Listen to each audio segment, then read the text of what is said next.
So oulik geweest. Dankie Liesel. Ek hoop jou pelvisbeen of dit wat ook al dit is nog in plek is. Dankie tog vir dit. But it's time for your weekend sports preview with Mr. Andrew Lanning. Of course, sir, welcome. How are you? Good, Lego. All right, yourself? Always good to have you here. Did you see our Lady Gaga impersonator? I did indeed, and I was blown away. Let's just keep it at that, perhaps, eh?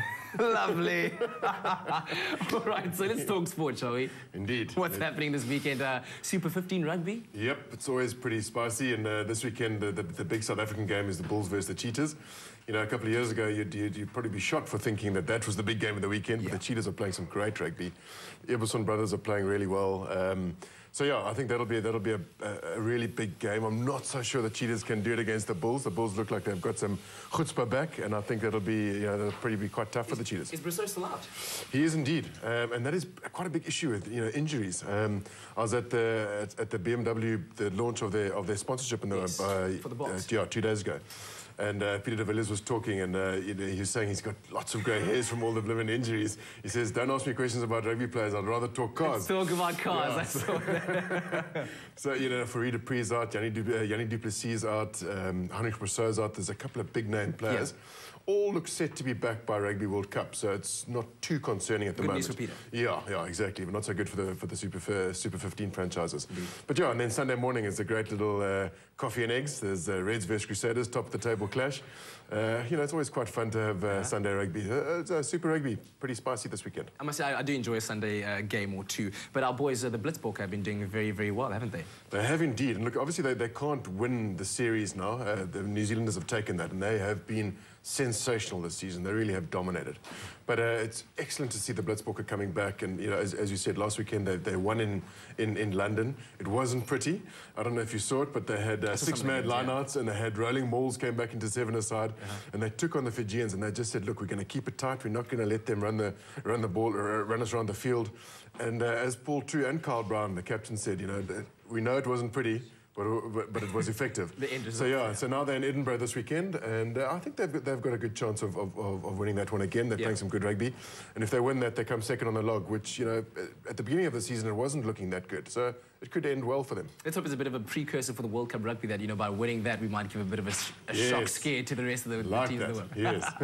But let's talk about. I think one of the big things for me is next week, or actually this Saturday, 28th, is the big one: Champions League final, Man United versus Barcelona. Yeah. Oh my goodness. It is a biggie, and it's just amazing how it's the 2009 was obviously the same final, and that's where Barcelona got on top. But this bloomin' volcano in Iceland. Yeah. 2 years later, and I don't know if you remember, but Barcelona had to come by bus. They had to drive by bus because they couldn't fly. Yeah. So this year they saw that volcano. They said, no, we're getting in a plane. Right now. So they were on a plane early in the week. They've been obviously in London. It's at Wembley. It's a big game. They've both won 3 tournaments.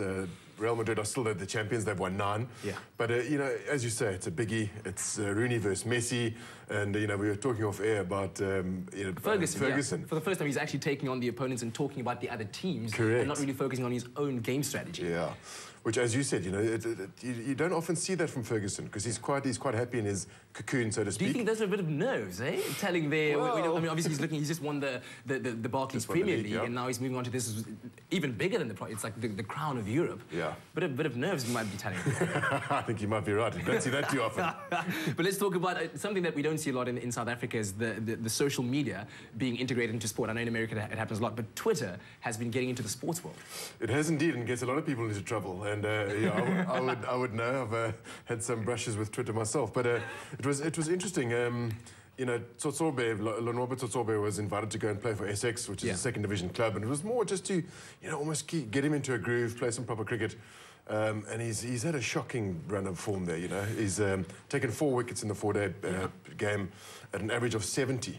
And he tweeted, he went exactly like this: "I've never felt like this ever. This is the worst 2 months of my life. It's just impossible to work in this environment." So he tweeted that.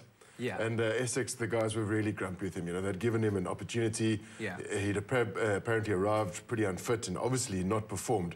And so he's been dispatched. He got given the Billy Barden. And so that's, that's a pretty... It's a bad reflection on obviously himself and South African cricket. So but it's isn't concerning. Necessarily so? Because I mean, we don't know the insides of the story. Sure. So I mean, he could have been, they say, mistreated. The working conditions, like you say, might have not been so favourable. So I mean, what do you think of that? Do we kind of just put judgment on him and say, yeah, Leonardo, don't tweet that. Yeah, I just think, you know, you're there to do a job, and that job is to play cricket. Which is true. 4 sticks in 6 games, an average of 70. You know, the stats speak for themselves.